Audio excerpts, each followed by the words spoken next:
Dan sebentar lagi, tidak terasa, kurang seminggu lagi, kita akan bertemu dengan bulan yang penuh cahaya. Bulan Ramadan. Bulan umat Nabi Muhammad sallallahu alaihi wasallam. Bulan yang sangat mulia, yang hanya memandang mulia orang-orang yang mulia. Tapi kalau orang itu hina, biasa, dia nganggap Ramadan itu bulan biasa aja. Tidak ada rasa rindu, tidak ada rasa kangen, tidak ada rasa kepengen, biasa aja. Tidak ada getaran hati.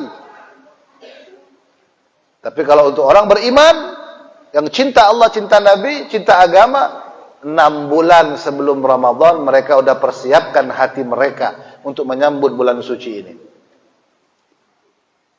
Kita sambut dengan apa? Dengan iman, hati yang bersih. Bukan sambut dengan dunia dan kemewahan makanan. Itu bonus saja. Ada di antara mereka berdoa sampai menangis agar dipertemukan bulan Ramadan yang penuh cahaya. Bagaimana tidak mulia hadirin? Bulan Ramadan dikatakan Allah bulan Al-Quran. Sedangkan Al-Quran itu kitab yang termulia. Allah turunkan di bulan Ramadan. Malam 17 namanya Nuzulul Quran.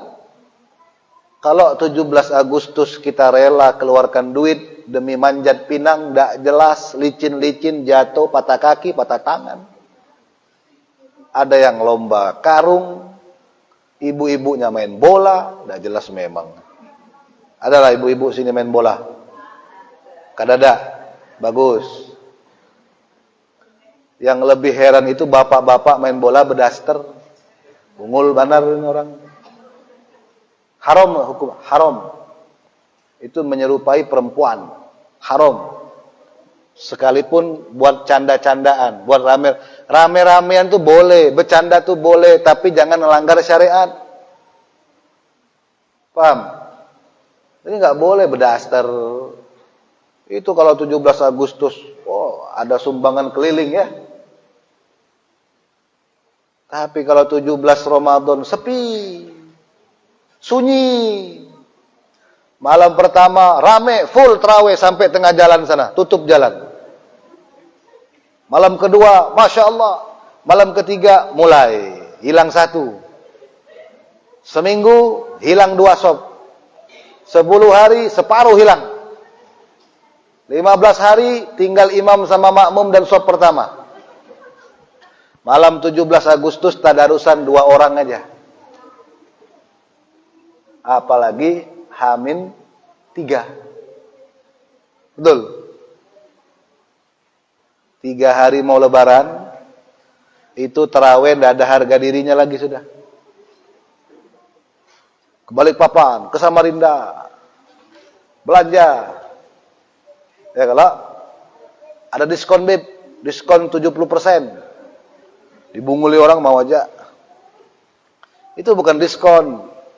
Itu untungnya aja, barang sisa, barang bekas. Didiskonkan aja, murah-murah aja.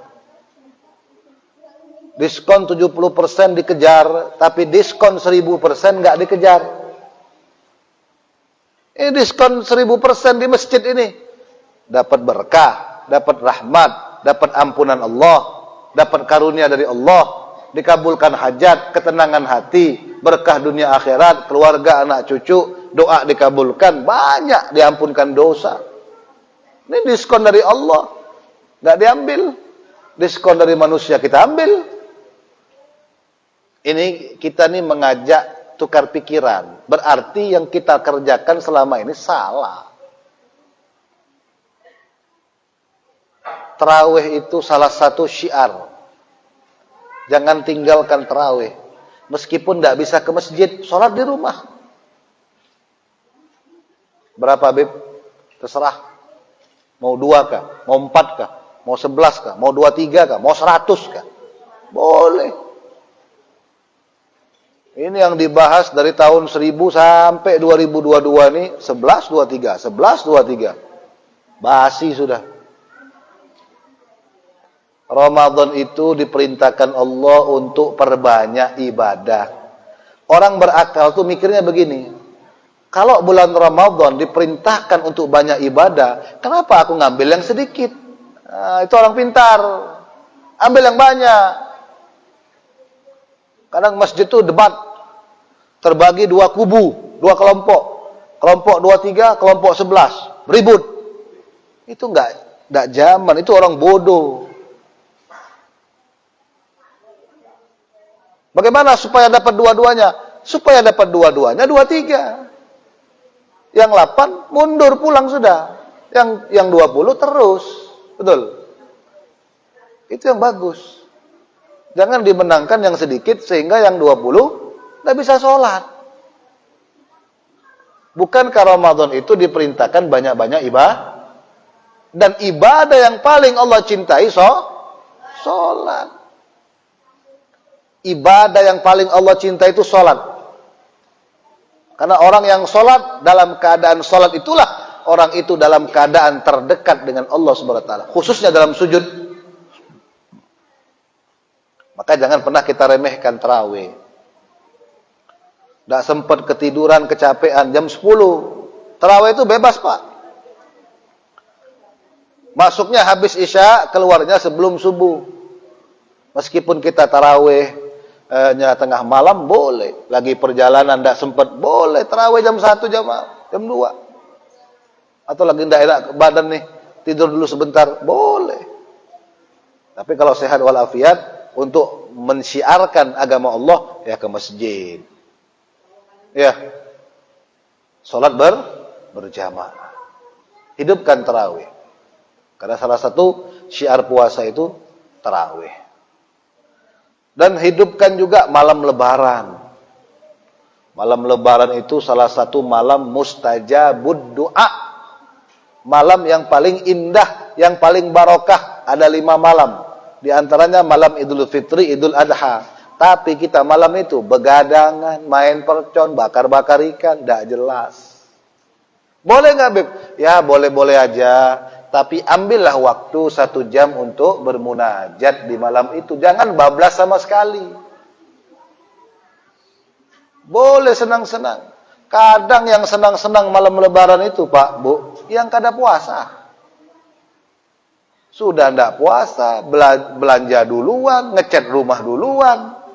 Pagi-pagi sholat Id, mukul beduk, takbiran. Ndak puasa 30 hari. Aduh, masalah. Jadi tergantung bagaimana hati kita. Cahaya hati kita menyambut bulan Ramadan ini bagaimana. Siapkan dengan kebersihan hati. Mohon maaf, orang yang malas ibadah di bulan Ramadan itu penyebabnya hati kotor. Hatinya kok kotor. Orang hati kotor itu berat mau ke masjid, berat ibadah. Tapi kalau hati itu bersih, ringan dalam melakukan ibadah kepada Allah Subhanahu wa ta'ala. Yang kedua, hidupkan tadarusan Al-Quran, hatam. Di masjid ada tadarus, di rumah ada juga. Mohon maaf, kadang ada yang salah. Dia ngandalkan tadarusan aja. Ya paling baca 2-3 ayat. Rugi. Tadarus ada, di rumah juga baca Quran. Kalau bisa sehari sejuz. Kalau bisa nih sehari 3 juz, 10 hari hatam. Berarti kalau 30 hari 3 kali atau 2 juz, minimal 1 juz. Berarti 30 hari 1 kali hatam. Masa iya kita ngelihat Al-Quran itu biasa-biasa aja. Ada juga orang nggak pernah baca Quran kecuali Ramadan. Ini parah juga ini. Itu Quran di rumahnya marah-marah sudah.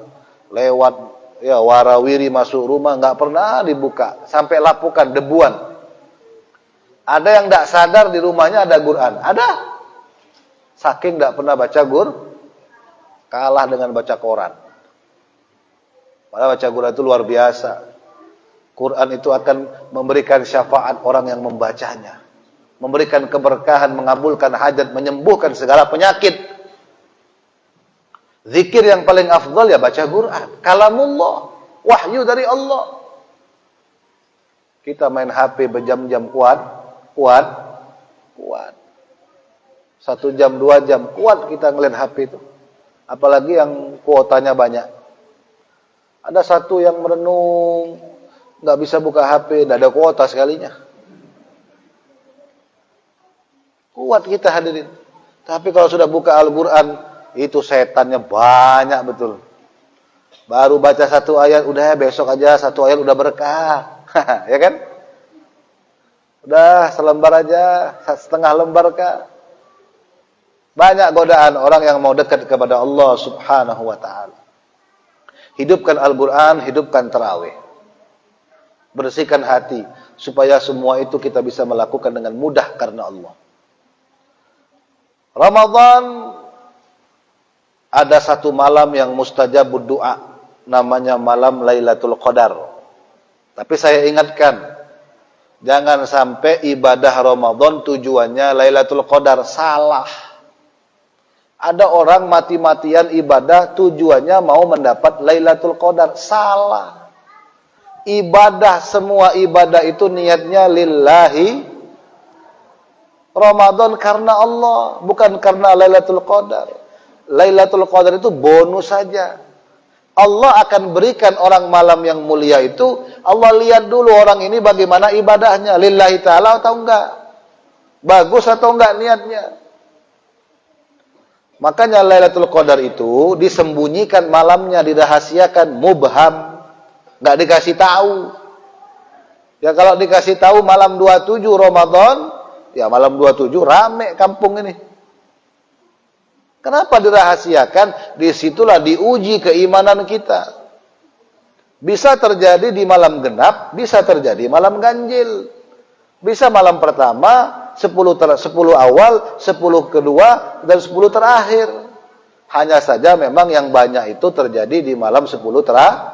Tapi banyak terjadi 10 terakhir, banyak juga orang hilang di masjid. Betul. Apalagi malam-malam ganjil. Rasulullah 20 malam pertama itu Nabi Muhammad ibadahnya nggak bisa kita ceritakan. Lebih khususnya 10 terakhir.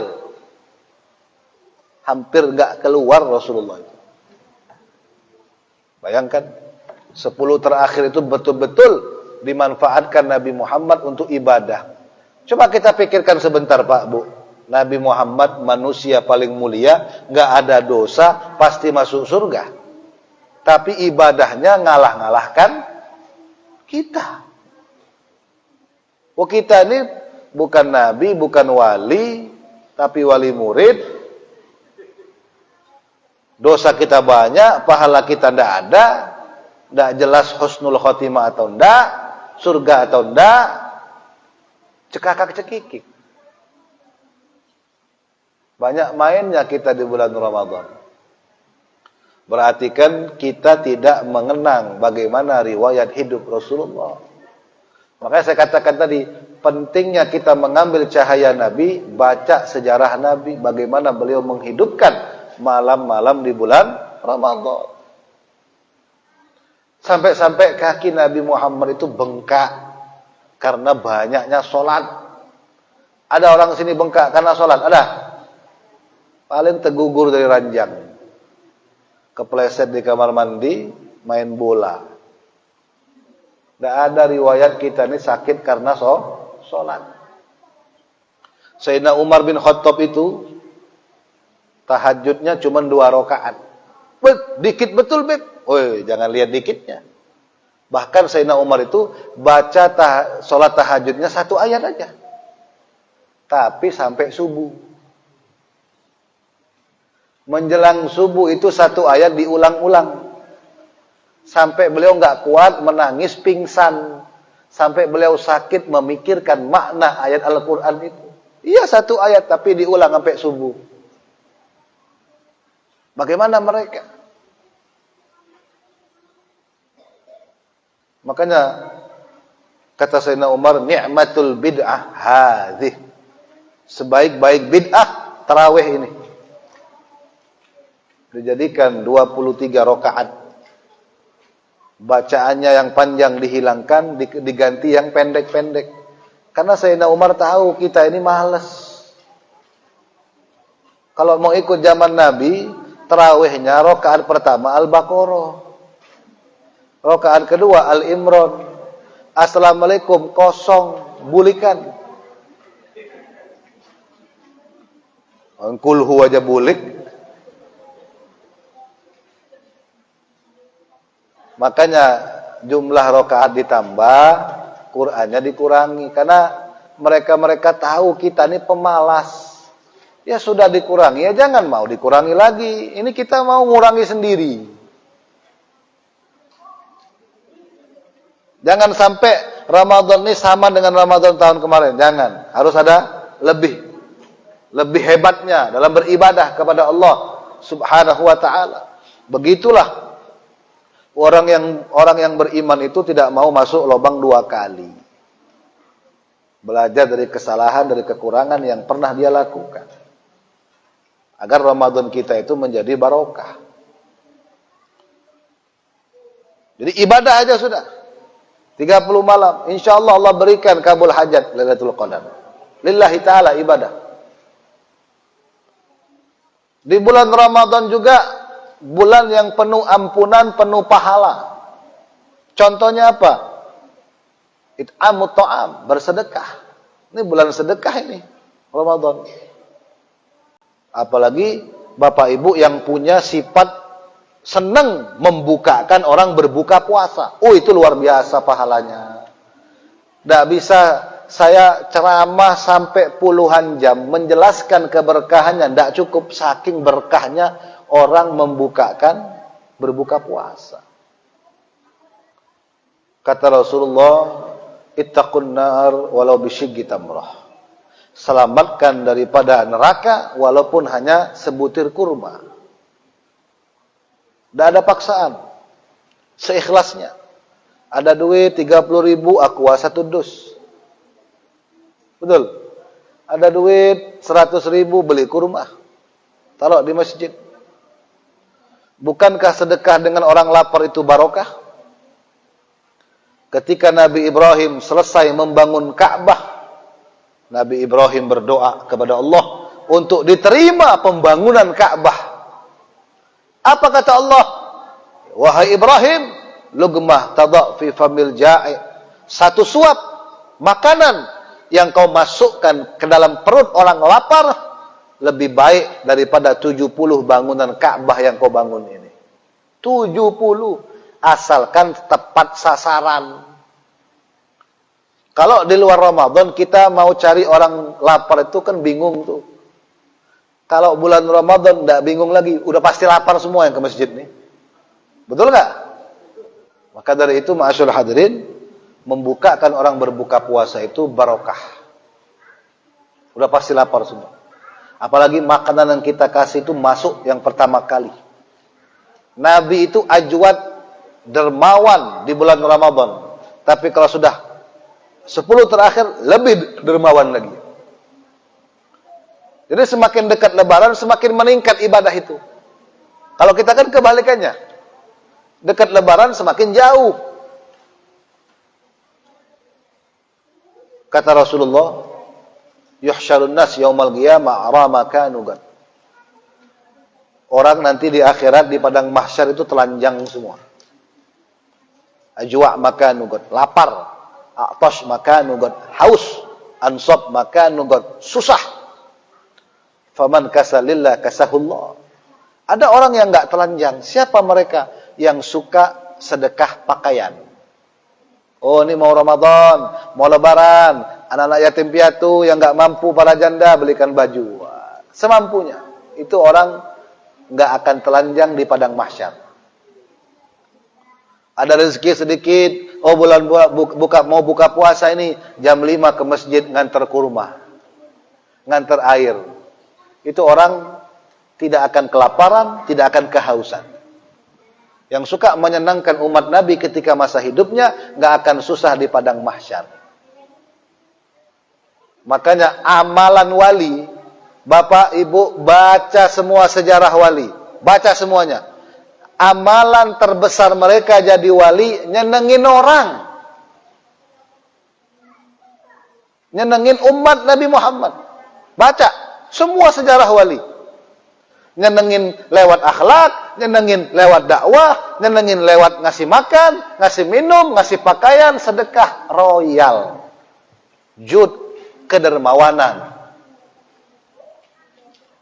Makanya kata Rasulullah, umatku masuk surga bukan karena banyak sholat, banyak puasa. Bal bisalamatis sudur, karena hatinya bersih. Wasakhawatin nufus, orangnya dermawan, saling berbagi. Warahmah bikulli muslim, yang punya sayang dengan sifat kasih sayang dengan muslim dan muslimah. Itu yang menyebabkan orang masuk surga. Para ulama nggak ada mengandalkan masuk surga karena sholat puasa mereka. Walaupun puasa mereka luar biasa, sholat mereka luar biasa. Tapi yang mereka harapkan bersedekah, berhadiah, menyenangkan umat Nabi Muhammad. Seorang ulama bermimpi Al-Imam Al-Ghazali. Imam Ghazali ini imam besar, kutub. Magomnya luar biasa. Dicintai Allah dan Nabi Muhammad. Kitabnya di mana-mana. Kitab fikihnya, kitab tasawufnya yang terkenal Ihya Ulumuddin. Hujjatul Islam. Kebanggaan umat Islam. Dimimpikan beliau dalam keadaan duduk di istana, di kursi yang megah. Ditanya, ya Imam, dengan apa kau mendapatkan makom derajat yang tinggi seperti ini? Apa kata Imam Ghazali? Aku mendapatkan kemuliaan ini belum di surga ini. Belum kiamat. Sudah dapat kemuliaan yang begitu luar biasa. Dengan apa aku mendapatkan ini? Karena aku suatu hari waktu masih hidup di dunia, lagi ngarang kitab, di tintaku itu ada seekor lalat. Ada lalat yang menghinggap, yang meminum tintaku. Maka aku stop menulis kitabku. Aku biarkan lalat itu meminum tintaku sampai kenyang, tidak kuusir. Selesai dia kenyang, dia pergi, baru kulanjutkan karang kitab. Itu yang menyebabkan. Itu baru nyenengin seekor lalat. Bagaimana kalau kita nyenengin keluarga kita, anak istri kita, orang tua kita, tetangga kita, kerabat kita, orang kampung, masyarakat. Subhanallah. Gak kehitung pahalanya, Bu. Amalan yang paling cepat memasukkan kita ke dalam surga setelah kewajiban. Ingat, digaris bawahi. Setelah kewajiban. Ini kadang-kadang ada orang salah paham. Dengar ceramah, banyak sedekah, pasti masuk surga. Nyenangin umat Nabi, pasti masuk surga. Nggak sholat lagi. Nggak puasa Ramadan. Ini salah. Setelah kewajiban. Amalan terbesar nyenengin umat Nabi Muhammad. Senangkan mereka dengan akhlak kita. Fa illam tajidu fa bi kalimatin thayyibah. Kalau belum bisa sedekah, minimal tutur kata ngomong yang baik. Ini udah pelit, ngomongnya pedas. Apalagi ada orang datang kepada kita. Bapak Ibu yang Allah muliakan. Ada pengemis datang kepada kita. Berarti menunjukkan kita itu orang baik. Mikirnya ke situ. Kenapa? Kalau kita terkenal orang pelit, orang nggak bakal datang. Betul nggak? Ada orang nih ke rumah kita. Dia sudah punya sifat husnudzon dengan kita. Dia menganggap kita ini orang baik. Kalau kita terkenal nggak baik, orang pelit, nggak bakal orang datang sama kita. Gak usah datang situ, rumah aja besar, pelit itu orang. Tapi alhamdulillah, masih ada orang yang mau datang kepada kita. Berilah semampunya. Kalau tidak bisa memberi, ucapkan dengan kalimat yang baik. Wa ammas sa'ila fala, jangan dibentak, jangan diusir.